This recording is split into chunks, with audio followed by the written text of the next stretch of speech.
کسی بزرگ سے پوچھا گیا کہ جب اللہ دلوں کے حال جانتا ہے تو بے قصور انسان غموں اور پریشانیوں میں کیوں مبتلا رہتے ہیں؟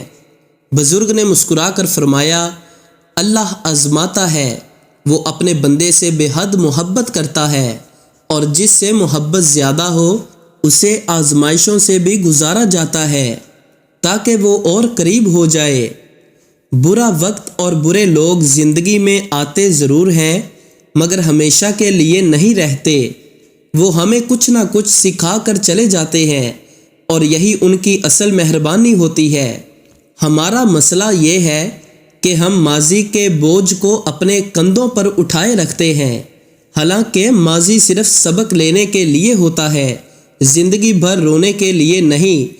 تھکنے سے بہتر ہے کہ ماضی کو اللہ کے حوالے کر دیا جائے۔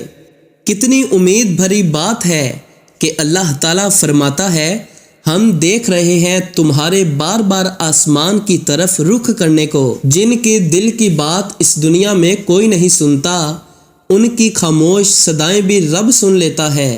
وہ دلوں کے راز جانتا ہے، آنکھوں کے آنسو سمجھتا ہے اور ٹوٹے ہوئے انسان کو سہارا دیتا ہے۔ روح کو ہجر کے کانٹوں سے گزارو تو سہی، وہ رب خود چاہتا ہے کہ کوئی اسے پکارے تو سہی۔ دنیا کی آسائشیں شاید کہیں بھی مل جائیں مگر دل کا سکون صرف اللہ کی عطا ہے۔ وقت پر لوگوں کی قدر کرنا سیکھ لو، کہیں ایسا نہ ہو کہ کوئی تمہیں احساس دلاتے دلاتے تھک جائے۔ اپنے رب کے سامنے اپنی کمزوریوں کا اعتراف کیا کرو، کیونکہ وہی کمزوریاں ایک دن تمہاری طاقت بن جاتی ہیں۔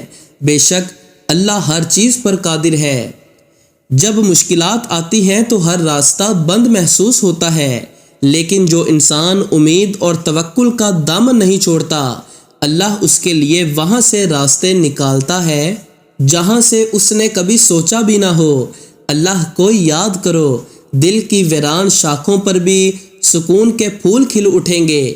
کبھی کبھی اللہ ہمیں بچانے کے لیے نشانیاں بھیجتا ہے مگر ہم انہیں نظر انداز کر دیتے ہیں اور پھر خود ہی تکلیفوں میں جا گرتے ہیں۔ حضرت امام غزالی رحمۃ اللہ علیہ فرماتے ہیں، ہدایت اور اللہ کی محبت وہ نعمتیں ہیں جو مانگے بغیر نہیں ملتی۔ یہ دل کی بے چینی شاید اس بات کا اشارہ ہے کہ تم اللہ سے دور ہو گئے ہو۔ سجدے کی سب سے خوبصورت بات یہ ہے کہ زمین پر کی گئی سرگوشی آسمانوں تک پہنچتی ہے۔ اللہ اپنے بندے کو مایوس نہیں کرتا، وہ پہلے صبر دیتا ہے پھر عطا دیتا ہے، اور کبھی کبھی آزمائش کے ذریعے انسان کو پہلے سے زیادہ مضبوط بنا دیتا ہے۔ اور ایک دن ایسا بھی آئے گا جب ہم اس دنیا سے رخصت ہو چکے ہوں گے، صدیاں گزر جائیں گی مگر ہمارے اعمال باقی رہیں گے۔ اس مختصر زندگی میں کچھ ایسا ضرور ساتھ لے جاؤ جو قبر کی تنہائی میں تمہارے کام آ سکے۔ اللہ آپ سب کو اپنے حفظ و ایمان میں رکھے، آمین۔